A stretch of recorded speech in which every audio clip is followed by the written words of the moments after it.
ભગોલે છેલ્લી કરી નાખી એમને મૂકી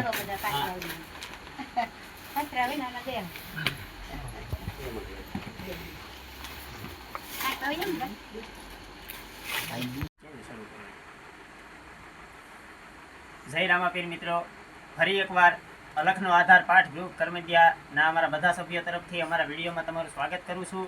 અને આજે અમે આવી ગયા છીએ સેદરડા ગામે. મારું નામ મકીમાને એમને મહિના દિવસ પહેલાં અમે એક કીટ અર્પણ કરી હતી અને મહિના ઉપર થઈ ગયું છે. એટલે આ બીજી વાર મકીમાના ઘરે અમે કીટ આપવા આવ્યા છીએ.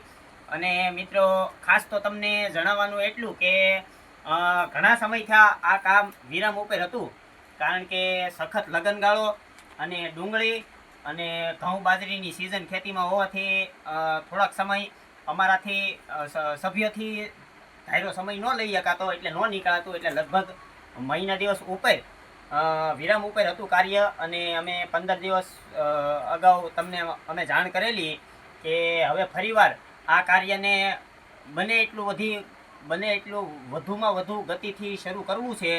પણ જેમ અમે તમને જણાવેલું હતું એ રીતે અમારી પાસે જે કંઈ ભંડોળ હતું એમાંથી અનાજ ભંડોળ હાવ અમારી પાસે ખૂટી ગયેલું હોવાથી એ અમે લગભગ 1 કટ્ટો ઘઉં અને 1 કટ્ટો ચોખા 2500ના, એટલે 5000 રૂપિયા અમારી પાસે થોડા ઘણા ઘટતા હતા અનાજમાં. એ અમે સમાવેશ કરી અને સૌથી પહેલાં તો અનાજ લઈ લીધું ઘરનું. અને પછી જેમ તમને જાણ છે એમ તમને વિનંતી કરી હતી કે બને એટલો સાથ સહકાર આપતા રહેજો, જેથી બને એટલું વહેલામાં વહેલા આ કાર્ય ફરીથી શરૂ થાય. તો મિત્રો, આજે અમે આવી ગયા છીએ સેદરડા ગામે. હવે આ કામને ફરીવાર આ સેવાકીય કાર્ય બને એટલું વધુ ગતિથી આપણે ગરીબ અને નિરાધાર લોકો સુધી પહોંચાડવા માટે ફરીવાર આ કાર્ય શરૂ કરી દીધું છે. એટલે બને એટલો સાથ સહકાર આપતા રહેજો. અને આ જે અમારી કીટ છે એમના દાતાશ્રી છે આ સેદરડા ગામથી જ. તે સેદરડા ગામમાં એ ભાઈ પોતે મેડિકલના ઓનર છે અને એમણે પોતાનું નામ લેવાની તો ના પાડેલ છે, પણ છતાં અમે આટલું તો એમનો ઉલ્લેખ કરીએ છીએ. અને હા, એ ભાઈએ અમે 1100 રૂપિયામાં એક કીટ તૈયાર કરીએ છીએ કરિયાણાની. પણ એ ભાઈએ અમને કીધું કે આજ ત્રણેય જે કીટ છે એ ત્રણેય કીટના દાતાશ્રી પોતે છે. અને એમણે કીધું કે 1100ની થતી હોય તો 100 રૂપિયાની ગમે ખાદ્ય સામગ્રી એડ કરી દેજો એમાં. અને એડિશનલ 1200 રૂપિયાની એમણે કીટો તૈયાર કરેલી છે. એટલે અમે થોડું વિચારીને 2.5 કિલો ચોખા અને 2.5 કિલો ઘઉં ત્રણેય કીટમાં વધારી આપેલ છે. તો એમણે અમે એક કીટના તો જોકે 1100 જ લઈએ છીએ, પણ એ ભાઈના તે ભાવના લીધે એમણે અમને 1200 પૂરા પાડેલા છે. એટલે અમે 2.5 કિલો અનાજ આ ત્રણેય કીટની અંદર વધારી દીધેલું છે.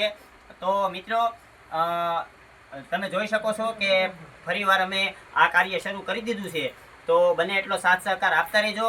અને અમારો આ વિડીયો જો તમને જોવો ગમે તો લાઈક કરજો અને બને એટલો વધુમાં વધુ શેર કરજો, જેથી હવે ફરીવાર આપણા જે સભ્યો જે રેગ્યુલર અમારું આ સેવાકીય કાર્ય નિહાળતા આવે છે અને પ્રોત્સાહન પૂરું પાડતા આવે છે એમને બધાને જાણ થાય કે આ કાર્ય ફરીવાર શરૂ કરી દીધું છે, આપણે હાવ બંધ નથી કર્યું. તો મિત્રો, બને એટલો સાથ સહકાર આપતા રહેજો. જય અલગધણી, જય રામાપીર.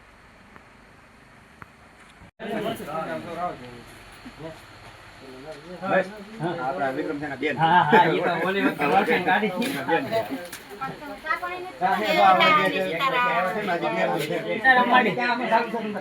આવજો મારી.